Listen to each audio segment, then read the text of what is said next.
রোশনাই আরণ্যককে সমস্ত সত্যি কথা জানিয়ে দেয়, কেন সে আয়ুষের বাড়িতে পড়ে আছে, কেন নিজের পরিচয় আত্মগোপন করে রয়েছে। Hello everyone, welcome to my YouTube channel Bangla update. Roshnai ধারাবাহিকের আজকের পর্বে আপনারা দেখতে পারবেন মাধবীলতা, লালনের মা সকলেই বাদশার বাড়িতে আসে জন্মদিন পালন করতে, বড় মায়ের জন্মদিন পালন করতে। ছোটু বলে এই বাড়িতে সকলেই কিছু না কিছু কন্ট্রিবিউশন করেছে বড় বৌদির জন্মদিনে, মেজদা অন্তত কিছু না করুক বাজারটুকু করেছে, কিন্তু ছেলে হিসেবে রাজাও কিছু করেনি, বৌমা হিসেবে জাহ্নবীও কিছু করেনি। লালন বলে করবে কি করে, রাজাদার তো কিপ্টে নয়, মহা কিপ্টে, ওর তো গাড়ির ইএমআইও চলছে। তাছাড়া এই বাড়ি ছেড়ে যাচ্ছে না তার কারণ অন্য জায়গায় ফ্ল্যাট নিলে ভাড়া দিতে হবে বলে। বড়মা বলে ছেড়ে দাও না, আর এসব শুনতে ভালো লাগছে না, আমি যা করেছি সংসারের জন্যই করেছি। এদিকে আরণ্যকের বাবা বলে রাজা জাহ্নবীকে চিনতে আমার খুব দেরি হয়ে গিয়েছে। মিনি তো খুব হাসে, তনুশ্রীও বলে যে রাজাকে বাদশাকে আমি আলাদা চোখে কখনো দেখিনি, জাহ্নবীকেও খুব ভালোবেসেছে, কিন্তু জাহ্নবীও আজকে।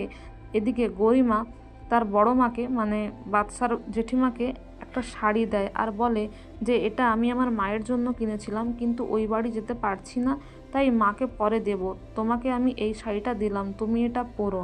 এদিকে গরিমা প্রণাম করতেও চায় তার বড় মাকে, কিন্তু সকলে খুব খুশি হয় গরিমার এরকম আচরণ দেখে। মিনি বলে তুমি এত ভালো হয়ে গেলে কবে থেকে গরিমা রানী।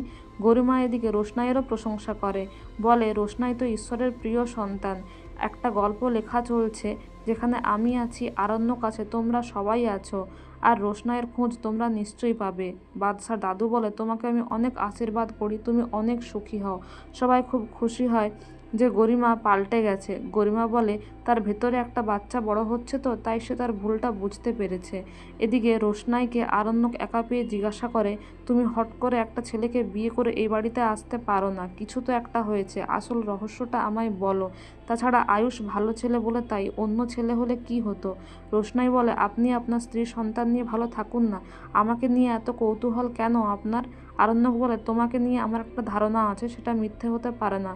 তারপর আরণ্যকের জেদে রোশনাই সব সত্যি কথা স্বীকার করে নেয়। সে বলে তাকে কিডন্যাপ করা হয়েছিল, সেখান থেকে সে পালিয়ে বাঁচে, যদিও কিডন্যাপাররা তার পিছু নেয়, কিন্তু রোশনাই তাকে খুন করে ফেলেছে, আত্মরক্ষা করার জন্যই মেরে ফেলেছে।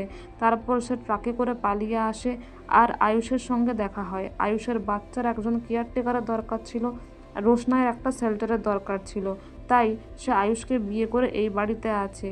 রোশনাই বেমালুম চেপে যায় যে সে আয়ুষকে বিয়েই করেনি, এই বিষয়টা নিয়ে আরণ্যকে মিথ্যে কথা বলে। যদিও এদিকে গরিমার সঙ্গে সুরঙ্গমা দেখা করতে আসে আর তাকে বাড়ি নিয়ে যেতে চায়। গরিমা বলে কোর্টের রায় বেরোলে তোমাকেই তো এদিক ওদিক ছুটতে হবে, তোমার সঙ্গে বাবার সম্পর্ক ঠিক নেই, ওই বাড়িতে আমি যাব না, আর তুমি আরণ্যক আর আমার মাঝখানে ঢোকো না।